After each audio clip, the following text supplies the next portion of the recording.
2000년대 초반에는 미국의 그러한 정보나 여러 가지 내용들이 실시간으로 잘 반영이 안 되던 구간이었어요. 외국인들이 왜 저거를 저렇게 꾸준히 사지? 라는 것들을 모르고 주가 한 30% 오른 다음에 쟤네들이 저래서 샀구나 라는 것들을 기관 투자자들은 이제 많이 익혀 있어요. 그러면 시장에는 개인과 기관과 외국인이라는 세 주체로 발생이 돼 있는데, 기관과 외국인이 동시에 사거나 동시에 팔 때 그 반대 역할을 해줘야 되는 것은 개인과 또 하나가 있죠.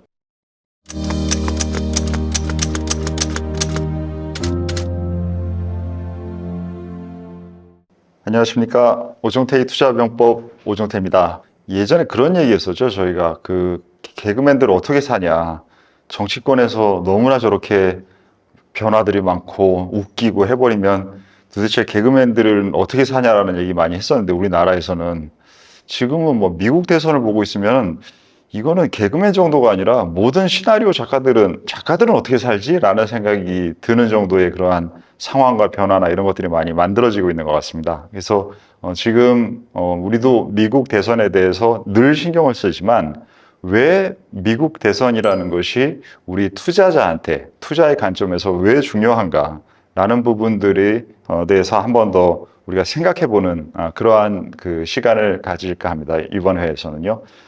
일단 질문입니다. 왜 미국 대선은 우리에게 큰 영향을 줍니까? 라는 거는 질문이잖아요. 제가 계속 꾸준히 강조드리는 부분은 질문이 중요한 것이다. 질문이 어떤 질문이냐, 나쁜 질문이냐, 좋은 질문이냐, 아니면 나쁘고 좋은 질문만 있는 건 아닙니다. 세상에는 일반적인 질문들과 반복되는 질문들도 있습니다. 우리가 학교에서 가르치는 과정, 30년 전에 배웠던 부분 중에 아직도 배우는 부분들은 있잖아요. 그것은 중요하거나 상식이거나 바탕이 되거나 이런 부분들이 되기 때문에 반복적으로 계속 질문을 하게 되는 것인데, 미국 대선이 왜 중요한가도 저는 그런 질문인 것 같아요. 그래서 가장 일반적인 질문이라는 것이죠. 그래서 이 일반적인 질문은 일반적이지만 중요한 질문입니다. 그러면 일반적인 질문에 대해서 중요하다라고 하면 남들과 똑같은 생각을 가지고 있다는 것으로는 중요한 차이를 만들지는 못하겠죠. 그래서 그 일반적인 질문의 바탕에 깔려 있는 다른 사람들과 다른 생각, 어떠한 차이점을 파악해낼 수 있고 만들어낼 수 있느냐라는 것이 중요한 것 같습니다. 그래서 이 일반성 아래 깔려 있는 굉장히 다양한 요소들이 저는 당연히 있다고 생각하고요. 그 부분을 이번에는 좀 알아보는 그러한 시간을 갖도록 하겠습니다. 자, 우리가 예전 여러 가지 국제 이론들은 굉장히 많습니다. 우리가 국제적인 부분이잖아요. 한국에서 미국 선거의 중요성을 생각하는 것 자체가 국제적인 일이잖아요. 그래서 이러한 국제적인 일에 대한 이론들은 과거부터 지금까지 굉장히 여러 가지 종류로 학자분들이 계속적으로 파악을 하고 계시고요. 그 중에서 하나 소개해드릴 이론이 종속이론입니다. 종속이론은 1950년대의 논문으로 많이 내용들이 이제 자리를 잡았고요. 1960년대와 70년대에 실질적으로 여러 나라의 국가 정책에 많이 활용된 이론입니다. 차트를 보시면 지금 핵심부에 대한 구조를 가장 앞서 나가는 나라들이 가지고 있고, 그 주변에서 주변부의 국가들이 그 핵심부의 국가들의 가는 방향을 따라서 그것을 쫓아가고 있고, 마지막 반주변부는 그 쫓아가는 부분을 잘 못하거나, 아니면 다른 방향을 보거나, 아니면 이도저도 아니거나 한 부분으로 구성되어 있는 그러한 글로벌 국가들 간의 구조를 나타내고 있는 겁니다. 그래서 이 구조에 따라서 이 핵심부와 주변부 중에서 어느 위치에 따라서 있느냐에 따라서 선택할 수 있는 정책과 사회제도, 경제제도 이런 부분, 그다음에 경제 의존도, 이 모든 여러 가지들이 굉장히 크게 달라지는 그러한 구조에 대해서 설명한 이론인데요. 물론 이제 이 이론은 말씀드렸다시피 1950년대에서 60년대 정도의 가장 중요한 이론 중에 하나였기 때문에, 당신은 기억하시다시피 공산주의와 민주주의라는 체제 경쟁을 하던 상황에 있어서 그 시점에서 적용되는 방식을 지금 그대로 다 적용하는 것에는 무리가 많습니다. 근데 지금은 사용할 수 없다 하더라도 그 당시에 굉장히 중요한 포인트들을 제가 보기에는 갖고 있어서 이 이론을 먼저 설명을 드리는 거고요. 지난번에도 말씀드리고 우리가 많이 그 얘기할 때 우리나라 대한민국이 1등 국가는 아니잖아요. 그래서 2등 국가지 않습니까? 그래서 2등 국가인 우리가 할 수 있는 부분들에 대한 그 설명을 드릴 때 그 1등과 2등이라는 것 자체가 이 이론에서 핵심부와 주변부를 갈라서 나타내는 부분이고, 이 주변부에 있는 국가들에 사는 우리는 핵심부에 대한 부분에 관찰을 많이 할 수밖에 없습니다. 왜냐하면 핵심부에서 글로벌 전체의 움직임과 힘의 권력에 따라서 유리와 분리 모든 것들의 대부분의 방향성이 결정이 됩니다. 그러면 우리가 그 방향성을 모르는 상태에서 우리의 정책을 만드는 사람이 있다라고 하면 그것이 바로 우리 1800년대 우리가 일제 강점기를 당하기 전에 한국의 상황은 그러한 주변부 혹은 반주변부가 우리나라 조선의 입장이었던 것 같아요. 근데 지금은 우리는 지금 주변부 중에서도 굉장히 앞쪽에 위치한 국가입니다. 그 앞쪽에 위치한 가장 중요한 이유는 이전에 한 1980년대부터 그 당시에는 아직도 그 세계화 단계에 있었던 상황과 미국과 중국과 혹은 그 전에 소련과의 경쟁의 정치적인 부분의 이유들이나 중요성이 높았던 부분이 있었고요. 그 이후에 그러한 체제 경쟁이 소련과 공산주의라는 이런 중국 이런 개념에서 달라진 다음부터는 경제적이거나 과학적인 부분에 그 부분에서의 중요성이 상대적으로 높은 국가에 우리가 들어갔다라는 부분, 그리고 당연히 자체적으로 우리나라가 굉장히 우리나라 사람들이 열심히 한 부분도 당연히 있죠. 그 두 가지가 합쳐져서 굉장히 앞쪽에 있는 그러한 주변부의 국가에 우리가 들어 있었던 그 상황이죠. 근데 이러한 구조상에서 저희는 정말 여태까지 잘해왔습니다. 근데 잘해왔는데 우리가 주변부의 앞쪽에 있다라는 것이 굉장히 강점이기도 하지만 세상의 모든 측면에는 제가 계속 반복적으로 앞으로도 말씀드리겠지만 장점과 단점을 다 가지고 있는 것이죠. 그래서 주변부 안에서 앞쪽에 있다라는 부분이 주변부 내에서의 선도 그룹에 있다라는 부분의 장점입니다. 반대로 주변부의 앞쪽에 있기 때문에 우리는 지금부터 더 발전하기 위해서는 핵심부로 들어갈 수 있거나 핵심부에 들어갈 때 겪어야 되는 문제점들을 많이 겪을 겁니다. 이게 1980년대, 90년대에 일본이 겪었던 상황이고, 일본은 플라자 합의를 통해서 그 부분에 제약을 미국한테 당하면서 나락으로 떨어지는 경험을 잃어버린 20년을 했다는 거잖아요.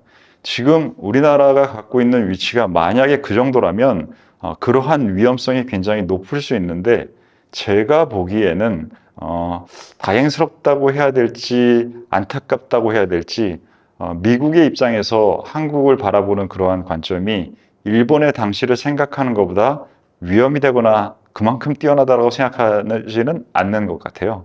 그렇기 때문에 우리는 미국의 정책적인 영향력을 계속적으로 따라가면서 흡수하면서 할 수 있는 일을 같이 하는 그러한 단계를 계속 함께 나아갈 수 있는 다행스러운 상황인 것 같고요.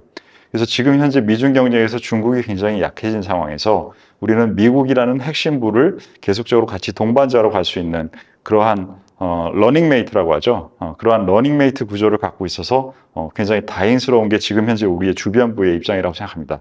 그러면 굉장히 다행스러운 부분을 말씀드리니까 반대로 이 주변부에서는 핵심부에 대한 당연히 열망은 있겠죠. 일본이 그랬던 것처럼. 그러면 이 열망은 반면으로 마음속에서는 열등감을 만듭니다. 그래서 나도 쟤네들만큼 할 수 있는데 그러한 부분에 대한 부분이 자신의 열등감이 된다는, 우리도 이제 개인적인 삶에서 주변에 잘하는 사람, 뛰어난 사람들이 있으면은 질투를 하거나 시기를 하거나 하잖아요. 저는 이제 인간의 가장 근원적인 감정에는 시기심이 집단적으로 있다고 생각하는 사람인데, 질투랑 시기심이라는 용어는 그 의미가 원래 만들어졌을 때는 매우 다릅니다. 지금은 많이 혼용돼서 사용되고 있는 용어 같은데, 질투라는 것은 무언가 뛰어나고 좋은 것을 본 다음에 정말 잘한다, 뛰어난다. 그렇기 때문에 나도 저렇게 되고 싶다 라는 것을, 그런 마음을 통해서 자기 스스로를 개선하려고 하는 마음의 상태를 질투라고 합니다. 자, 반대로 시기심은 나를 보는 게 아니라 상대의 뛰어남을 본 다음에 상대에 대한 공격으로 다가가는 거예요. 상대를 끌어내려서 그래서 나랑 비슷해지고 싶은 그러한 굉장히 공격적인 마음입니다. 그래서 이러한 두 가지 마음 사이에서 집단적인 전체의 움직임은 자기를 개선하는 질투라는 개념보다는 남을 끌어내리고 욕하고 싶은 시기라는 개념이 훨씬 더 자주 보이고 강할 수밖에 없는 게 인간사의 구조 같습니다. 그렇기 때문에 이러한 시기심이 있게 되면 열등감이 생기게 되고 그 열등감으로 인해서 굉장히 속으로는 괴롭고 겉으로도 뭔가를 오버해서 따라잡으려고 하는 오버페이스를 해서 실수를 하게 되고 이런 부분들이 많이 생기게 되는 것 같아요. 그것이 주변부가 갖고 있는 굉장히 잘못되면 안 좋은 한계입니다. 이러한 그 중심부와 주변부에 대한 그러한 설명을 제가 그 봤던 분 중에서는 신영복 선생님이 굉장히 잘 표현해 주셨던 것 같아요. 그래서 신영복 선생님이 쓰셨던 그 변방을 찾아서라는 책에서의 내용을 보면 이런 설명이 나옵니다. 문명사 전체적으로 보면은 결국은 주변부에서는 창의성과 새로움이 주변부에서 만들어진다. 그래서 이 주변부에서 만들어진 새로운 창의성과 새로움이 핵심부에 전달이 되면서 핵심부의 변화를 만든다. 라는 것이죠. 왜냐하면 핵심부의 사람들은 지금 그 자리를 지키는 것과 그 자리를 위협하는 세력들과의 싸움을 하느라고 너무나 집중하고 바쁩니다. 그렇기 때문에 그 사람들이 새로운 부분을 만들 만한 여유는 굉장히 상대적으로 작은 것이죠. 근데 주변부는 그 싸움을 하고 있지 않기 때문에 그 싸움에 들어가는 에너지만큼을 다른 데 할 수 있는 것이고 그 에너지를 다른 곳으로 써서 새로운 부분을 만들어서 근데 거기서 사용하는 것보다는 중심부에서 사용하는 것이 훨씬 더 유리하잖아요. 그렇기 때문에 중심부의 그 생각과 아이디어와 노력을 제공하게 되는 것이죠. 이렇게 순환 구조가 작동할 때는 이게 선순환이 될 경우도 있고 악순환이 될 경우도 있겠죠. 그게 선순환이 되는 경우에 인류사는 발전하는 그러한 모습을 가지게 되는 것이죠. 신영보 선생님은 그렇게 조언하셨던 것 같아요. 책에서 제 기억으로는 주변부에 있는 우리 입장에서 우리는 바뀌진 않잖아요. 지금 당장의 상황은 뭐 5,000년 후, 1,000년 후 모르겠습니다. 우리가 중심부에 돼 있을지. 그때는 우리 모두 안 살고 있을 때니까 후손들을 위해서 응원 드리고요. 그 주변부에 살면서 중심부에 대한 열등감을 갖고 있지 않은 상태가 매우 행복한 상태다. 우리 입장에서는 이런 이제 설명을 하셨는데 저는 그 문구를 보면서 바둑이 떠올랐습니다. 바둑에서 바둑을 두고 있는 사람들의 지금 정신 노동은 굉장히 강도가 강할 거예요. 그게 상대가 AI가 아닌 이상. 자, 그러면 두 사람이 바둑을 두는 상황을 상상해 보십시오. 그 두 사람이 바둑을 두는 상태에서 누군가 주변에서 우리가 뛰어난 바둑 두는 사람들을 보고 있다라고 하면 그 경기를 되게 즐겁게 볼 수가 있겠죠. 근데 가장 거기서 저는 즐겁게 그 경기의 상황을 즐길 수 있는 사람은 가능하다면 훈수 두는 사람일 것 같아요. 훈수를 둘 수 있다는 것은 그냥 관객들보다 굉장히 높은 실력을 갖고 있는 분일 거예요. 근데 플레이어들만큼 집중해야 될 필요는 없는 것이죠. 그렇기 때문에 즐겁게 그 상황을 보면서 도와달라고 하는 사람들한테 도와도 줄 수 있고 하는 상태가 훈수를 둘 수 있는 사람의 그러한 상태가 아닐까 싶습니다. 그래서 저는 우리 대한민국이 주변에 그러한 미국과 중국의 지금 앞으로 계속적으로 패권 경쟁은 약해졌다 강해졌다가 될 것이지 없어지지는 않을 거예요.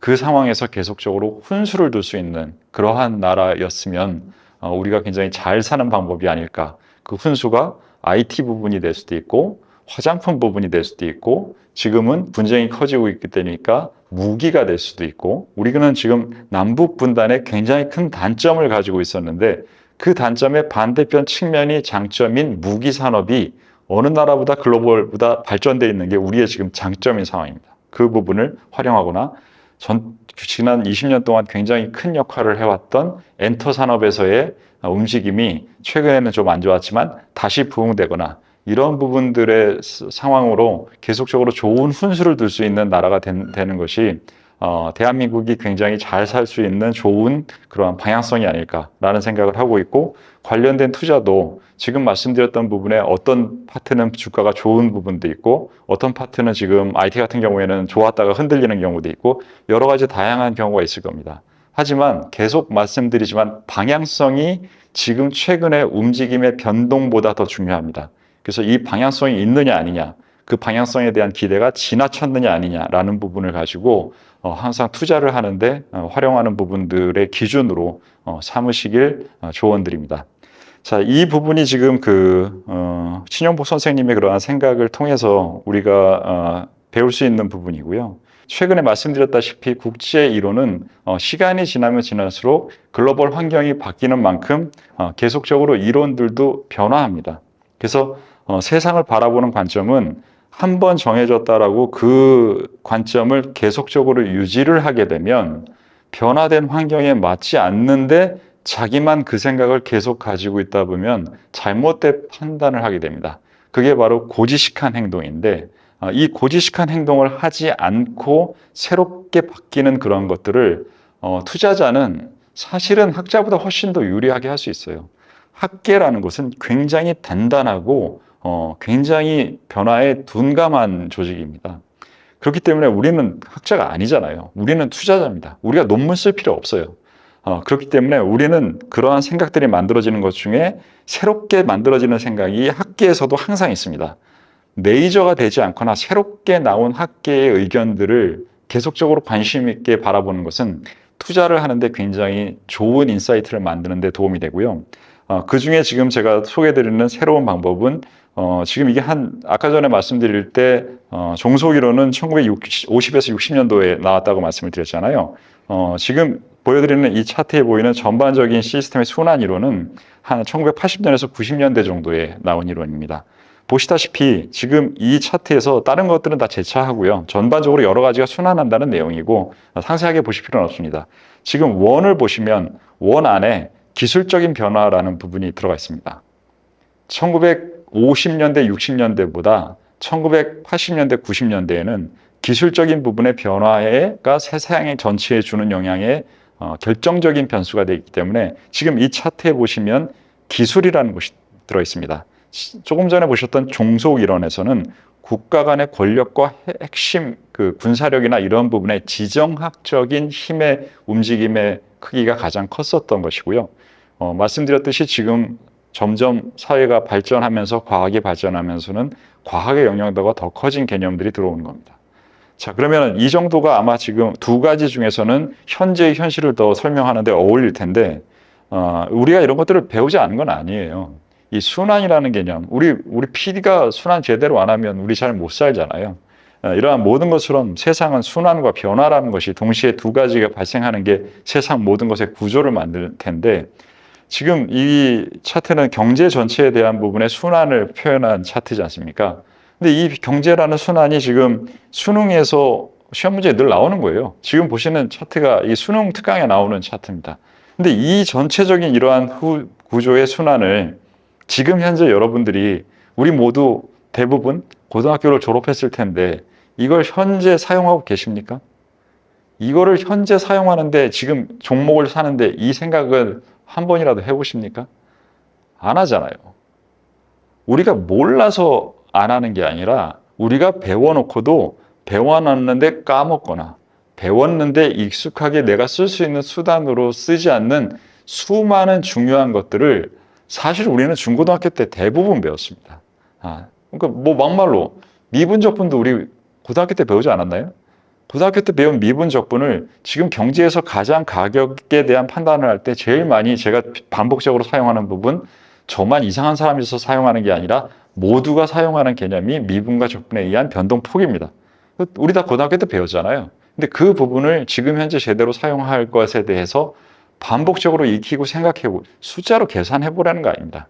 그 개념을 가지고 움직임을 적용해서 생각하고 그러한 관점으로 하루의 움직임, 오늘 퇴근하시고 나서 내 종목이 어떻게 됐나 보면서 그 폭에 대한 부분들의 그러한 관점을 가지고 쳐다보면 그 관점을 가지고 쳐다보는 것 자체에서도 뭔가 새로운 생각이 만들어집니다.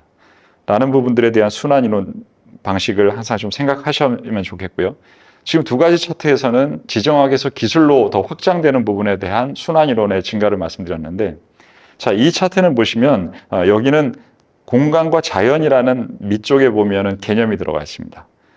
인류가 더 발전하면서 인간만이 전부가 아니구나. 그래서 가이아 이론도 나오고 지금은 생태계라는 개념도 나오고 이 전반적인 부분의 이론이 범위가 확장이 되면서 인간에 대한 위치를 너무나 지나치게 높게 봤던 부분을 자연의 한 부분으로 반영시키고 이러한 부분들이 생태학이나 이런 부분들에서 많이 발전하면서 이제는 인간 활동만이 아닌 자연 활동까지 우리가 전체를 다 넣어서 그렇게 해서 볼 수 있는 그러한 포괄적인 구조도 나오는 거죠.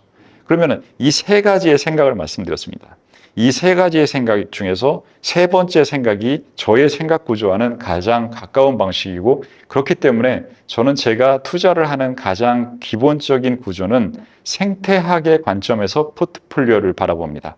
그래서 지금 현재 이 포트폴리오가 현 전반적인 상황과 잘 어울리느냐? 어울리지 않으면 그건 분명히 줄어들게 되어 있습니다. 잘 어울리느냐? 그러면 더 번창하게 되어 있습니다. 그 부분을 저는 생태학적인 관점으로 바라봅니다. 이 생각이 아닌 두 번째 생각, 기술로만 가지고 있는 생각을 많이 가지고 있는 분들은 IT에서 벗어나지 못합니다.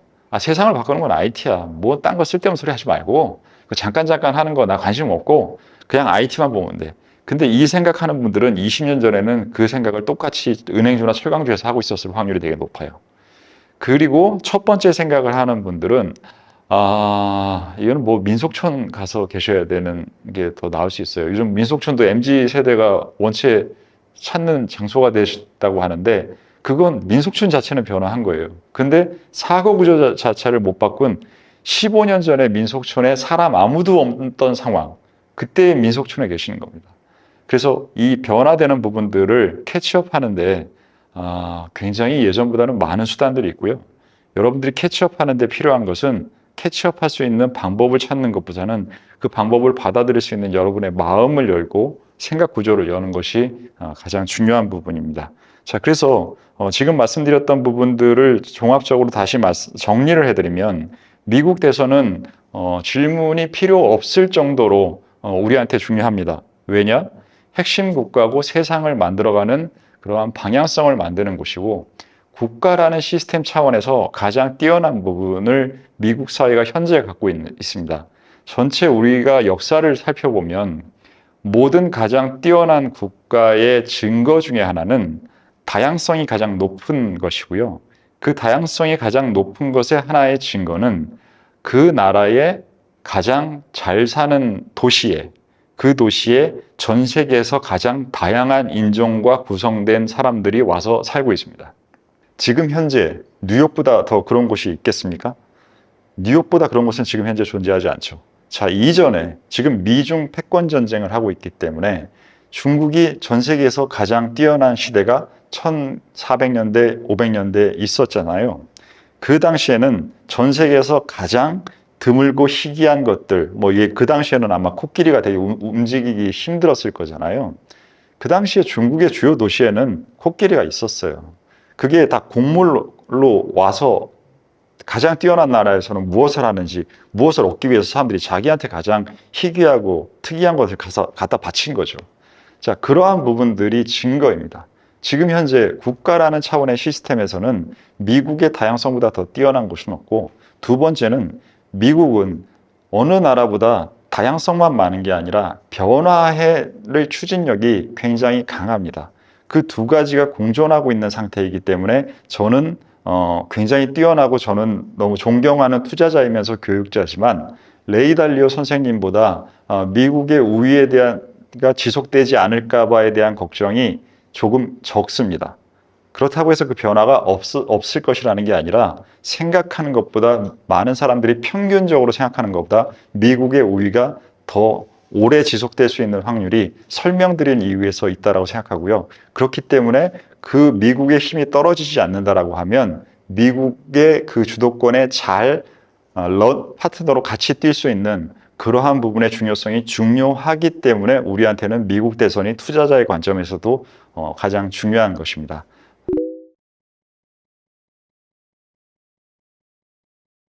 미국의 대선의 결과에 대해서 우리가 신경 쓰는 부분은 민주당과 공화당의 정책 차이가 굉장히 차이가 많이 납니다. 그리고 지금 최근 지난 10년 정도는 우리가 모두 현재 같이 살고 있기 때문에 느끼지만 변화의 속도가 굉장히 빨라지고 있잖아요. 그러다 보니까 공화당과 민주당의 성향은 많이 달랐는데 그 다른 게 가장 더 달라지는 쪽으로 극으로 향하고 있습니다. 정책의 방향과 속도가.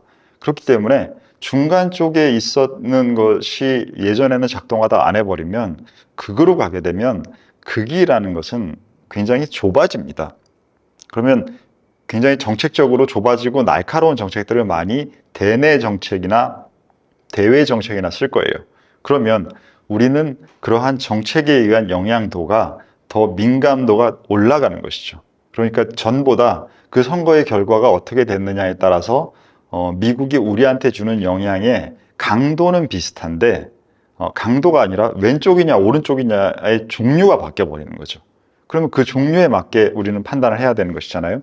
그래서 증권회사들의 리서치 리포트들을 보시면 누가 됐을 때 무엇이 좋다, 누가 됐을 때 무엇이 좋다라는 보고서가 이 보고서가 10년 전, 15, 20년 전을 생각해 보시면 찾기 거의 어려웠어요. 근데 지금은 선거 근처가 되면 이러한 리스트들이 수도 없이 나오고 한마디 말에 따라서 그것이 어떻게 변화가 될 것인가를 계속 업데이트 하는 부분들이 나오는 게 그만큼 민감해졌기 때문에 그러한 보고서들도 나오고 있는 것입니다.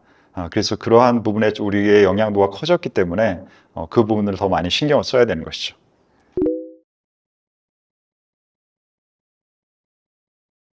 맞는 얘기고요. 그게 저의 경험을 통해서 말씀을 드리면 2000년대 초반에는 아직 그렇게 우리나라가 미국의 그러한 정보나 여러 가지 내용들이 실시간으로 잘 반영이 안 되던 구간이었어요. 그래서 그 당시에는 저는 이제 2006년에 외국계 증권사에 일을 했었잖아요. 그 당시에는 미국에서 발생하는 일, 유럽에서 발생하는 일이 어떻더라라는 것을 어떻게 가져와야 될지를 그냥 요즘도 그냥 엔비디아 오르면 하이닉스 사는 것처럼 이렇게 굉장히 그렇게 명확해 보이는 것은 당연히 하지만 그게 하나 더 밑단으로 들어가면 두 발 더 들어가면 어떻게 지속적으로 뭔가 사람들이 변화하는가 이런 부분들의 이해도는 되게 낮았어요.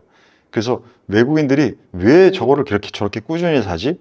라는 것들을 모르고 나중에 한참 사고 한 달 지나고 나서 주가 한 30% 오른 다음에 아, 쟤네들이 저래서 샀구나 라고 하는 것들이 굉장히 많았습니다. 그런 것들을 지금 2000년대 중반부터 15년, 20년 가까이를 굉장히 오랫동안 학습을 해오니까 그런 것들의 사례를 여러 번 많이 경험하면서 아, 쟤네들이 저런 스타일로 하는구나 라는 것들을 기관 투자자들은 이제 많이 익혀 있어요.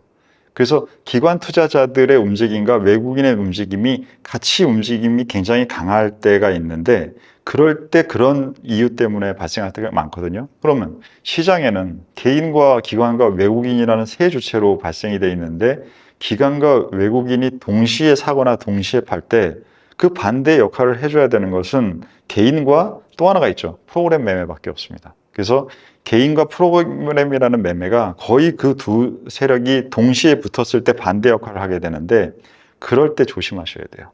그래서 지금 이러한 부분들에 대한 스터디를 매일 하고 있는 전업 투자자나 기관 투자자들처럼 여러분들이 그 현상을 일일이 다 파악하는 것은 사실은 거의 불가능합니다. 그렇기 때문에 어떻게 활용해야 되냐라는 말씀을 하셨잖아요.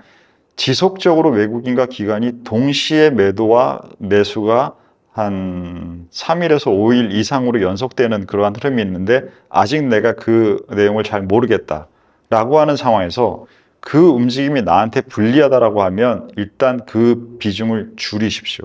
그리고 만약에 그 흐름이 나한테 유리하게 내가 들고 있는 종목을 기관과 외국인이 동시에 연속적으로 사고 있다라고 하면 나 이 정도 수익 나면 나 만족한데 그럼 나 팔고 나와야지 라고 하는 걸 조심해서 판단하시고 천천히 분할 매도하십시오.